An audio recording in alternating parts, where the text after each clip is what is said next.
Beloved, life was never meant to be a struggle of begging, pleading, and hoping.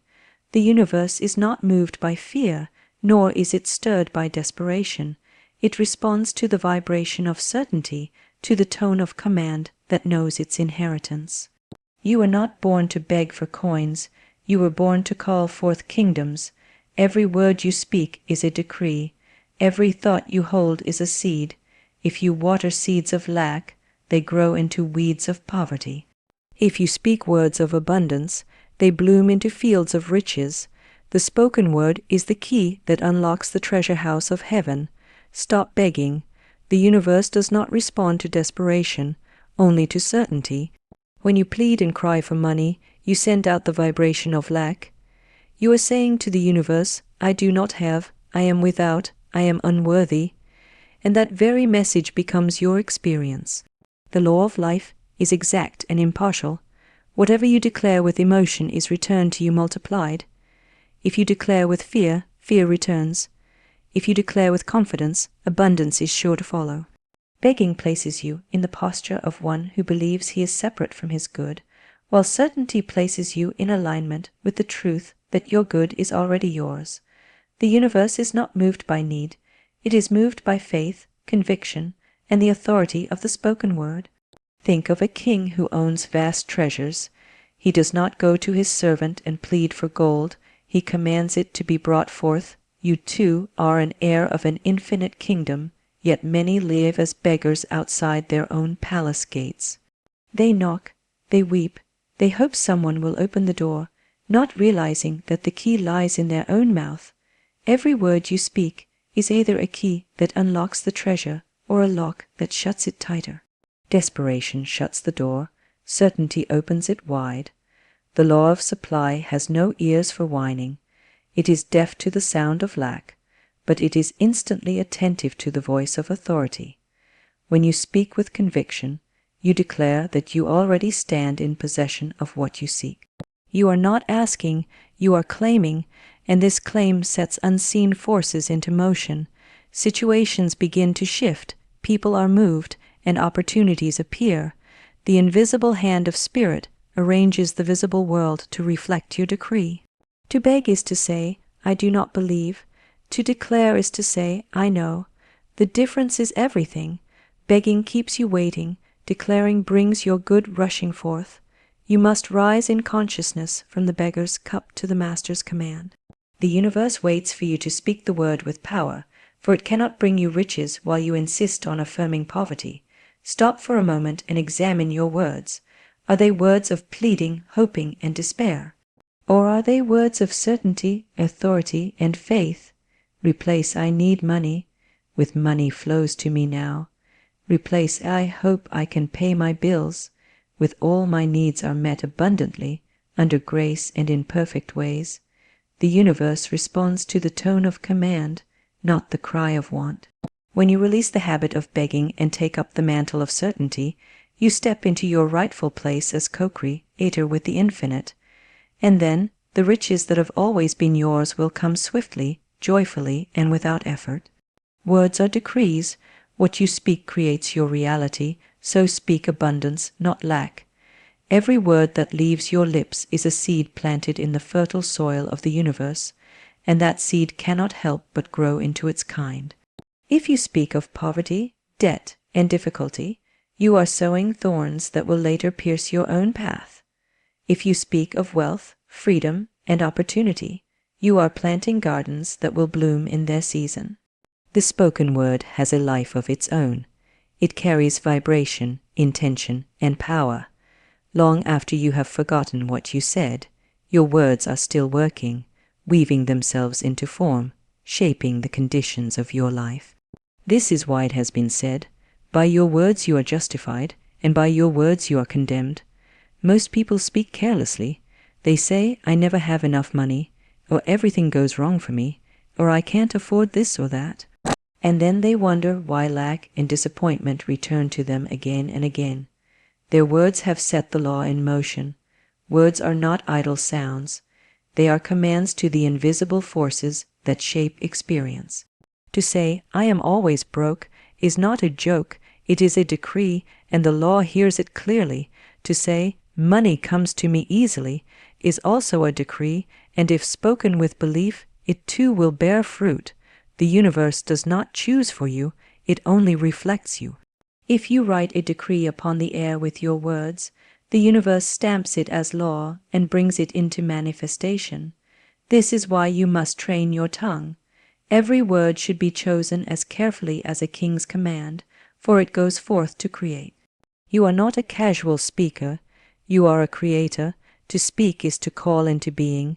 To joke about failure, to complain of lack, to argue for your limitations is to invite them to sit at your table and dine with you. But when you speak abundance, when you affirm wealth, when you declare prosperity, you summon them into your life. Words of faith are like light shining into darkness. They dissolve fear, they open doors, they rearrange circumstances. A single sentence spoken with conviction can overturn years of struggle. I am supplied, I am prospered, I am wealthy under grace in perfect ways. Such words are not mere wishes. They are laws written in spirit, and spirit cannot lie. Therefore, guard your tongue. Let no word of poverty pass your lips. Cancel every careless decree with a higher affirmation. Speak as one who knows that his words are his wand, his staff of power, his key to the treasure house. Speak only what you desire to see, and you will watch it appear in your life with astonishing speed. For words are not echoes, they are builders, and every word spoken in faith is a decree that must be fulfilled. Claim your inheritance. You are not a beggar, you are an heir to infinite supply. From the moment of your birth, you were endowed with the riches of the universe. The treasures of health, wealth, joy, and success are not reserved for a chosen few. They belong to every soul who dares to claim them. Yet many walk through life as though they are orphans in a kingdom that is already theirs. They stand outside the gates of abundance with empty hands, pleading for crumbs, when the banquet has been prepared for them all along. The truth is that you do not have to earn your inheritance. It is already written in your spiritual birthright. What you must do is recognize it, claim it, and stand firm in the knowledge that it cannot be withheld from you. The beggar mentality whispers, I must suffer, I must prove myself. Perhaps one day, if I am lucky, good things will come. This thought is a lie. Luck is not your master, and struggle is not your teacher. You are the child of an infinite source, and no child of a king needs to beg for his daily bread. The only thing that blocks your inheritance is your refusal to accept it. You deny yourself by believing in lack, by affirming limitation, by shrinking from your own power. But the moment you awaken to who you truly are, the chains of poverty fall away. Imagine a prince who wanders the streets in rags, unaware that the palace belongs to him. He suffers not because the riches are absent, but because he has forgotten his place. So it is with you. The riches of life are all around you, waiting for recognition.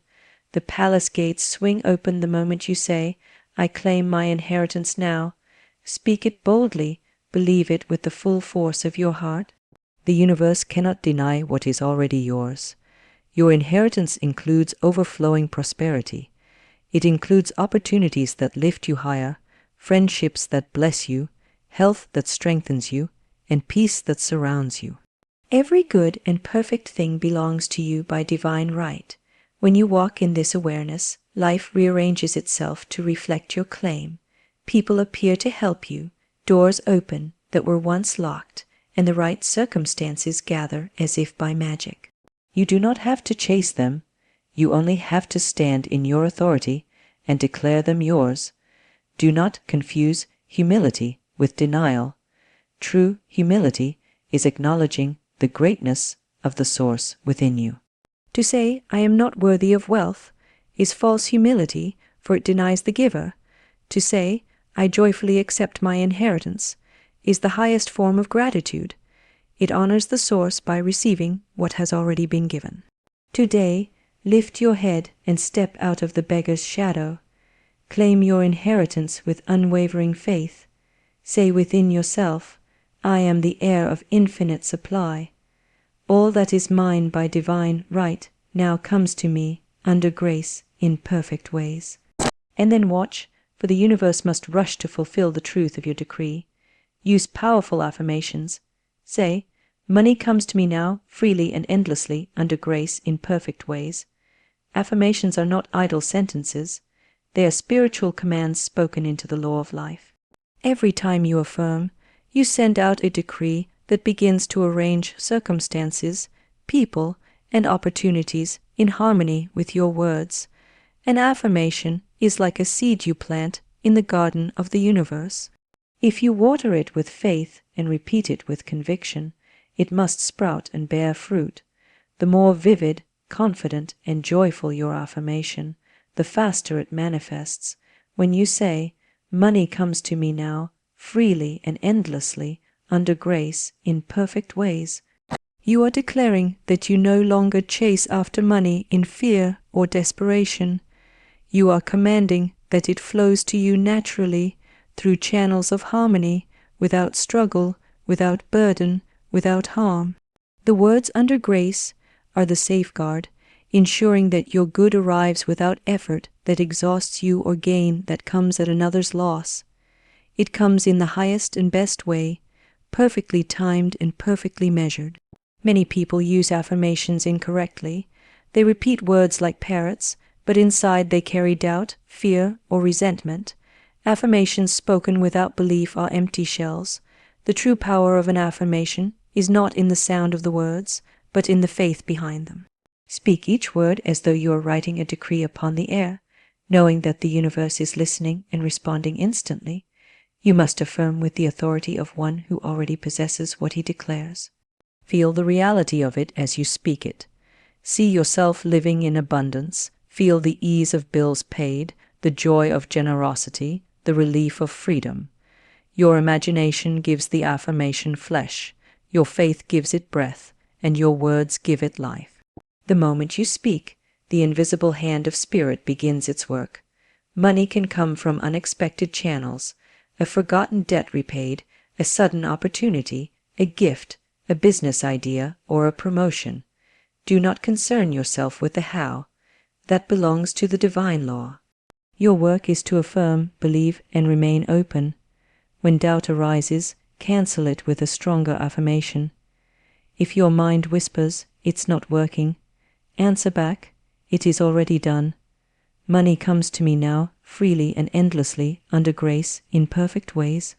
An affirmation repeated in faith is like a drumbeat that summons unseen forces to march in your favor. It dissolves fear, lifts your vibration, and aligns you with supply. Each repetition strengthens your conviction until the outer world cannot help but mirror the inner decree. Do not underestimate the power of one sentence. A single affirmation, spoken with unwavering faith, can overturn years of struggle and call forth riches that seemed impossible.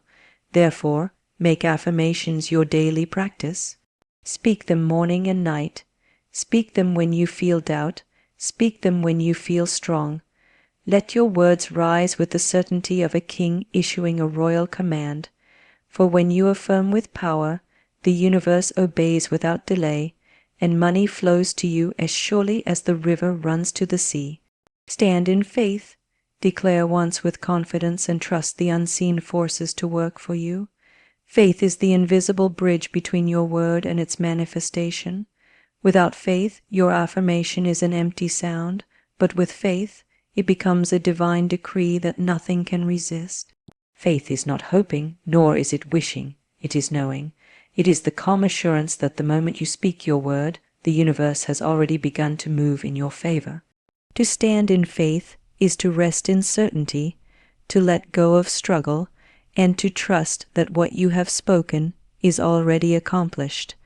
When you declare your desire, you do not repeat it as a beggar knocks endlessly at a closed door. You declare once, with full conviction, and then you release it into the hands of spirit. Just as a farmer plants a seed and does not dig it up each day to see if it has sprouted, so too must you trust your word to grow in the soil of the universe. Faith waters the seed, doubt uproots it. If you worry and question how it will come, you disturb the process. If you stand still and believe, the harvest is certain. The unseen forces are always at work. Angels of opportunity, currents of divine timing, and laws of attraction begin to arrange themselves the very instant you speak your decree. You may not see the movement at first, but beneath the surface, everything is shifting. A stranger is being guided to meet you. A door you thought was closed is preparing to open.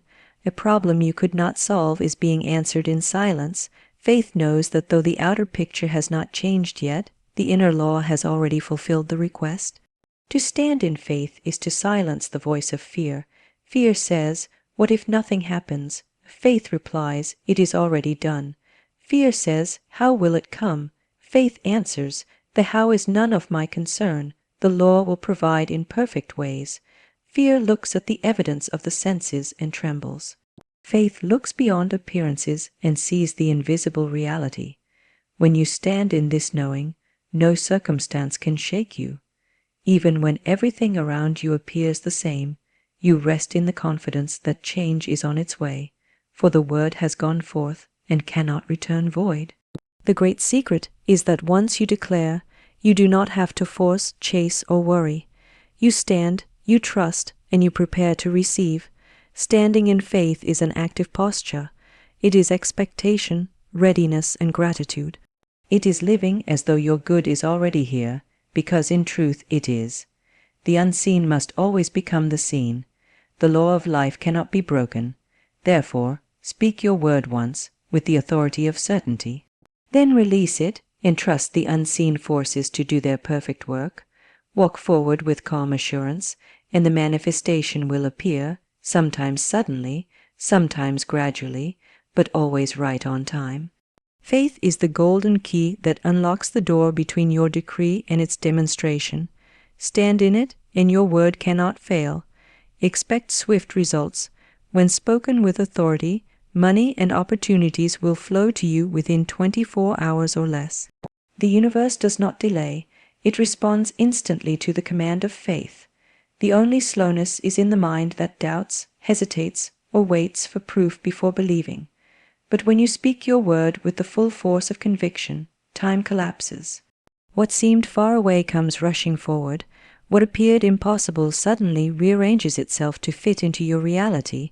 To expect swift results is to align yourself with the truth that Spirit does not withhold. It gives freely, and it gives now.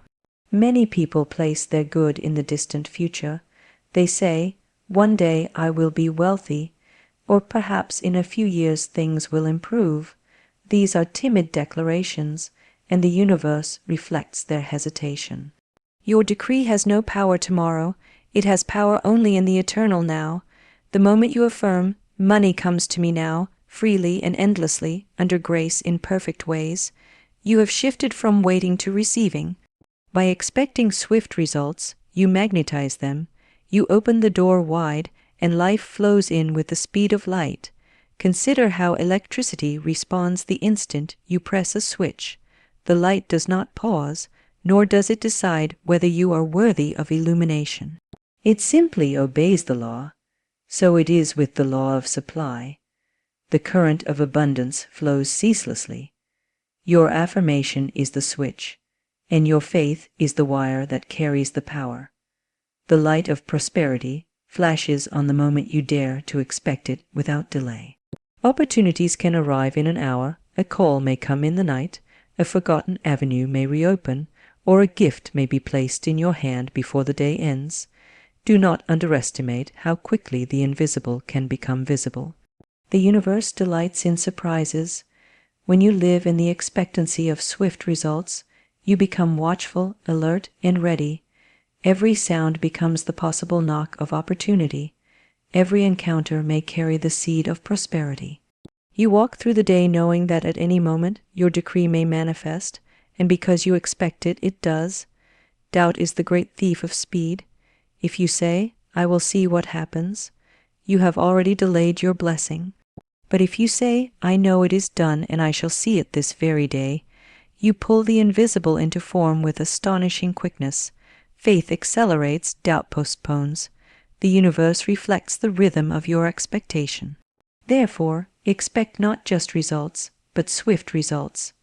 Place your word in the present moment, for the present is the only time creation exists. Live as though your money is already here, and you will find it arriving sooner than you imagined. The law does not resist, it obeys. Speak with authority, stand in faith, and look for the answer today. For when you expect swiftly, you receive swiftly, and the universe cannot help but hasten to fulfill your decree.